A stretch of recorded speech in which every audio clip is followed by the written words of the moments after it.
Hello, I'm Todd Phillips, the editor of Canadian Auto Dealer. I'm here today with Daniel Ross. He's a senior manager of industry insights and residual value strategy with Canadian Black Book. So, Daniel, thanks for joining us.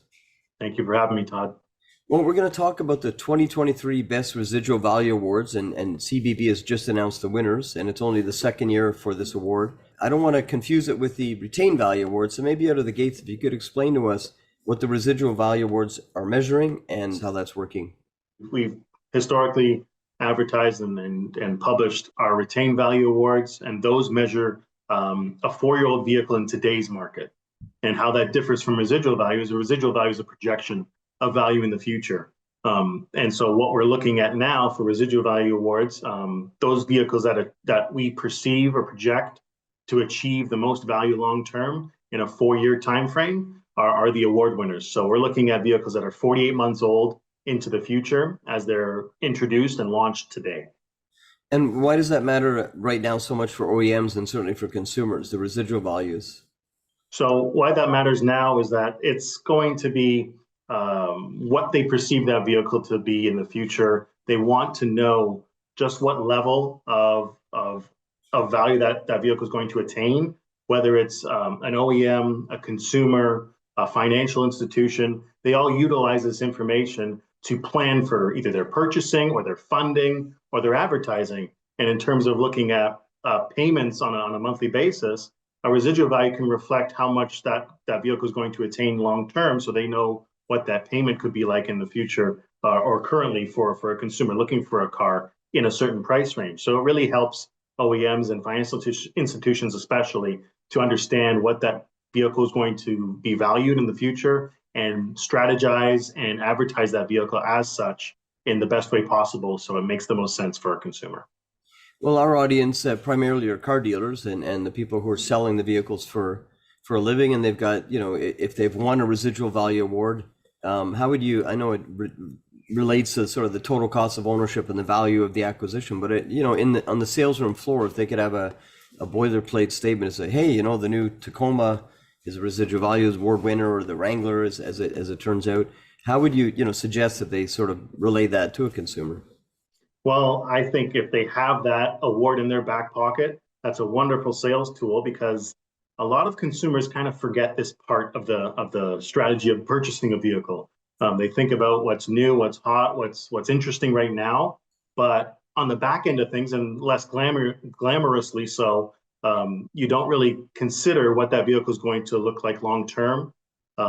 If you have that to advertise and to market to your consumer and help them understand why this is a good vehicle for their family, a residual value puts things into perspective for them long term. If they're looking at, say, a plug-in hybrid vehicle that there's a little more uncertainty on in how that vehicle is going to age, well, a residual value award is a good backing to help them understand that this vehicle is not going to be as big of a risk as maybe something else if you finance it or lease it into the 4, 5, 6 year term, so that you can have some peace of mind when you're purchasing that vehicle. And it really helps them get over the edge in terms of a lower cost of ownership, which is a big selling point for many vehicles. Great. Well, that was a great explanation. So that's the reason they matter.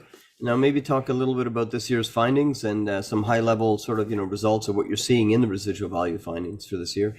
Yeah, so this year, obviously, residual values are quite high. The awards on a percentage basis are the highest they've ever been. Obviously, that's fueled by what's happened in the used car market. Our retained values are awfully high, and we expect that trend to stay true, 3, 4, 5 years out from now. So our residual values are quite high, both on the internal combustion or gas vehicle, as well as the plug-in hybrid and battery electric vehicle in the market today. So we expect, adoption to progress on the electrified space, but we see a lot of sustained high value for vehicles in between an IC or a gas car and an electric car. So that's where the hybrid and the plug-in lie. And in terms of winners that we have and new entrants into these awards for plug-in hybrids, we see some interesting winners. We have something as common as a Jeep Wrangler, which people in the industry know that that's a very high retaining value vehicle. But then we have on the luxury side, the Range Rover plug-in hybrid. And that's not necessarily a usual high value attaining vehicle. But when you bring in the plug-in aspect to it, it really helps consumers realize the demand for that vehicle over a plain gasoline version of that vehicle. And it heightens it up in terms of what that value is going to retain over time. So it kind of gives a better lay of the land in terms of what we're looking at as we move out 4 years from now. And I mean, the numbers speak for themselves on these cars, and we still have the traditional Toyota, Lexus brands that are very strong in reliability and value attainment. So that still holds true. It's just at a much higher level at this point in time because that wholesale market or that used car market has been so strong. And one of the things you introduced a couple of new categories this year, as you referenced, and there's, I guess, a lot of uncertainty in the industry how those are going to be valued going forward. So was it interesting for you to find that the battery electric or the plug-in hybrids actually had a higher residual value than the ICE vehicle? It was a finding that you noted in the press release? Was that a surprise to you? I wouldn't say it was as much of a surprise. We're happy to see it's going the way it's going via the data that we receive, right? It's always, there's a lot of skeptics, understandably so. It's a new technology. It's got a lot of disadvantages long-term that might arise, but they're not really concrete yet. They haven't developed. I mean, there's obstacles right now in terms of infrastructure and EV range that a lot of consumers are detracting from this part of the market from. In favor of a gasoline vehicle at this moment in time. But long term, this is going to keep steamrolling ahead. There's investment in Canada to make this easier to attain an electric vehicle on the market. There's incentives pushing it, and we're developing an infrastructure. Slowly but surely, the infrastructure is going to come. And within that sort of time frame of 4 or 5 years from now, we believe, and the market is showing us that there's sustained strong demand for these vehicles, and it's going to show a high point in the market altogether. And just the last question, what would you say to, certainly at the OEM level, but even at the dealer level, of what they should be doing to promote if you're an award winner? Because there's a fairly lengthy list of awards. We'll see if we can put that up on screen, some of them. But it's a big deal. But how can they go about educating their consumers about the value of the award, and also what it means to them in terms of their purchase and the value in the vehicles that they're selling? So. As I said before, Todd, it's not really a commonplace item when you're shopping for a vehicle as a regular consumer. Residual value doesn't really come top of mind. But if they have this tool, this award that they can advertise and market, whether it be digitally or in an in-dealership experience through other materials that they might pass on to a consumer, it's something that they can fall back on and they can create traffic around, especially if you're looking at a build and price portion of the website where you can see, Toyota Corolla or Honda Civic or anything of that nature, Jeep Wrangler, when you're building certain trims, and that's your best residual award winner.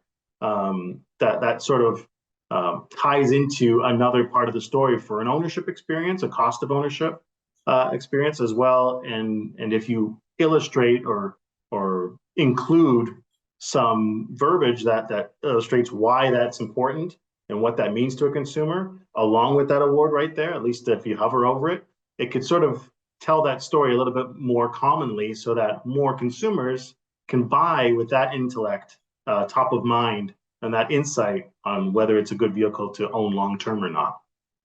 It's interesting. There's a challenge because on the new car buying experience, it's all excitement and hype and design and features, and fucking you're imagining yourself in the new vehicle. You don't want to think about the fact that it's going to be worth less in 2 or 3 or 4 or 5 years. So typically worth less. It's going to be worth, but it'd be nice if the analytical part of your brain could click in and say, great, this is the vehicle I want. It's awfully nice to know that it's also a wise investment. Maybe that's a reassurance that you're buying a good, you're making a good buying decision, not just on the design, style, and infotainment.